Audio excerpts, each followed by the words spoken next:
नमस्कार मित्रांनो, शोध रहस्याचा या चॅनलवर आपलं सर्वांचं पुन्हा एकदा स्वागत आहे. जर आपण चॅनलवर पहिल्यांदा आले असाल तर चॅनलला सबस्क्राईब करा आणि बेल आयकॉन दाबायला विसरू नका, जेणेकरून येणाऱ्या व्हिडिओचे अपडेट तुम्हाला नियमितपणे मिळत राहतील. गुप्तधन या विषयावर आपण याआधीही एक अनुभव तुम्हाला शेअर केला होता. असाच एक अनुभव आज पुन्हा घेऊन आलो आहे गुप्तधनाविषयी. सदर कथा सत्य घटनेवर आधारित असल्यामुळे व्यक्ती आणि जागांची नावं मी बदलली आहेत. घटना आहे 1980 सालची.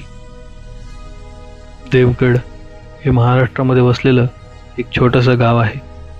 त्या काळी देवगड अजिबात विकसित नव्हते. न वीज न पाणी, सर्व समस्या देवगडमध्ये होत्या. तरीही तिथले लोक खुश होते. निसर्गाच्या सानिध्यात वसलेलं हे गाव असल्यामुळे इथे शक्यतो कशाचीच गरज भासत नव्हती. आजच्या काळाप्रमाणे त्या काळात जरी सोयीसुविधा नव्हत्या, परंतु आनंद त्या गावात भरभरून नांदायचा. त्या गावातील लोक आर्थिकदृष्ट्या फारसे सुबल नव्हते. प्रामुख्याने शेती हाच त्या गावचा व्यवसाय होता. त्याच गावात एक गरीब कुटुंब राहायचे.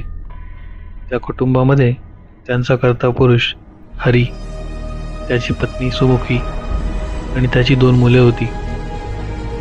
त्यांची परिस्थिती अतिशय बिकट होती. 2 वेळच्या खायची सुद्धा त्यांची भ्रांत होती. हरी गावामध्ये पडेल ती चाकरीचे कामं करायचा आणि 2 वेळची भूक भागवण्याचा तो प्रयत्न करत असे. गावाच्या वडाखाली उघड्यावरच शाळा भरायची. त्या काळी शाळा मोफत होती, परंतु पाटी, पेन्सिल या सर्व भौतिक गरजांसाठी सुद्धा त्याच्याकडे आपल्या मुलांना द्यायला पैसे नसायचे. एवढी त्यांची परिस्थिती बिकट होती. कधी कधी हरी या सर्व गोष्टींचा विचार करून अतिशय खचून जायचा. डोंगर माथ्यावर कुठेतरी एकटाच जाऊन बसायचा आणि सूर्यास्त व्हायला आला की पुन्हा घरी यायचा. पुन्हा तेच सर्व बघायचा आणि त्याचं मन खिन्न होऊन जायचं. त्याला सतत असं वाटायचं की आपल्या मुलांच्या, बायकोच्या सर्व हौशी आपण पूर्ण केल्या पाहिजे, पण तो तरी बिचारा काय करणार. त्याची परिस्थिती. सगळं एक दिवस बरं होईल या आशेवरच तो जगत होता. एक दिवस तो कामावरनं घरी आला. तो दिवस होता त्याच्या मुलीच्या वाढदिवसाचा. तो घरी येताच त्याची मुलगी आनंदाने नाचू लागली आणि विचारू लागली, बाबा, आज माझा वाढदिवस आहे, आज तुम्ही माझ्यासाठी काहीतरी आणणार ना? परंतु तो बिचारा तरी काय बोलणार. दिवसभर मर करून सुद्धा त्याला पुरेसे पैसे मिळाले नव्हते. एवढेच पैसे मिळाले होते ज्यामध्ये ते फक्त आजचं जेवण व्यवस्थित करू शकतील. तो तिला म्हणाला, बाळा, आज तर माझ्याकडे काहीही नाही आहे. 1-2 दिवसामध्ये नक्कीच तुझ्यासाठी काहीतरी घेऊन येईल मी. त्याची मुलगी समजूतदार होती. ती म्हणाली, हो चालेल बाबा, मी आज लवकर आलात घरी हेच खूप आहे माझ्यासाठी. तिचे ते बोलणे ऐकून हरीला गहीवरून आले आणि तो तिच्या गळ्यात पडून रडू लागला. त्या दोघांना त्या अवस्थेत पाहून त्याचा मुलगा आणि त्याची पत्नीसुद्धा त्यांच्या गळ्यात पडून रडू लागले. पैसा नसला तरी त्या सर्वांमध्ये प्रेम खूप होते हे त्यांना आज परत जाणवले. त्या संध्याकाळी हरी नेहमीप्रमाणे त्या डोंगरावर जाऊन बसला आणि विचार करू लागला, एकतरी दिवस असा येईल जेव्हा माझ्या बायको आणि मुलांच्या चेहऱ्यावर हसू उमलेल. ते हसू त्यांच्या गरजा पूर्ण झाल्याचा असेल, तेव्हाच खरा माझा भाग्याचा दिवस आलाय असं मी समजेन. त्याच्या डोक्यात हे सर्व विचार सुरू असताना त्याला मागून एक आवाज आला, हरी, मी येऊ का? हरी घाबरला आणि त्याने मागे वळून पाहिले. तिथे कोणीही नव्हते. त्याला वाटले कदाचित त्याला भास झाला असेल, त्यामुळे तो थोडा वेळ तसाच बसून राहिला. काही वेळाने पुन्हा, हरी, मी येऊ का? आता मात्र हरीचे धाबे दणाणले. तो तिथून पळतच घराच्या दिशेने सुटला. पळत असताना त्याला वारंवार तोच आवाज कानावर येत होता. त्याला काहीही समजत नव्हते. तो घरी पोहोचला. त्याने दरवाजा बंद केला आणि तो आतमध्ये आपल्या बायका आणि मुलांना सांगू लागला की दार उघडू नका, काहीही झालं तरी. त्याच्या बोलण्यावर जास्त प्रश्न न विचारता त्या सर्वांनी जेवण केले आणि निमूटपणे झोपायला गेले. हरीला आता गाढ झोप लागली होती, परंतु त्या गाढ झोपेत सुद्धा त्याचा डोळा अचानक कसल्या तरी आवाजाने उघडला. त्याला त्याच्या स्वप्नात एक आवाज आला. हरी, तुला तुझे चांगले दिवस बघायचे आहेत ना? मग मला येऊ दे. मी येऊ? हरी घाबरून उठला. त्याला तसं घाबरलेल्या अवस्थेत पाहून त्याची पत्नी सुद्धा घाबरली. काय झालं? त्यावर हरी म्हणाला, काय नाही, वाईट स्वप्न पडलं होतं. तसं म्हणून तो पुन्हा झोपी गेला. त्याला काहीही समजत नव्हते. त्याच गावात त्याचा सखाराम नावाचा एक मित्र राहायचा. दुसऱ्या दिवशी तो त्याच्याकडे गेला असता त्यांच्या गप्पा रंगल्या आणि गप्पामध्येच हरीने त्याला सांगितले, गेली 2 दिवस माझ्यासोबत काहीतरी विचित्र घडत आहे. त्यावर सखाराम म्हणाला, का? काय झालं रे? हरी म्हणाला, मी नेहमी त्या डोंगरावर जात असतो, तुला माहितीच आहे. तिथे बसून मला थोडं बरं वाटतं.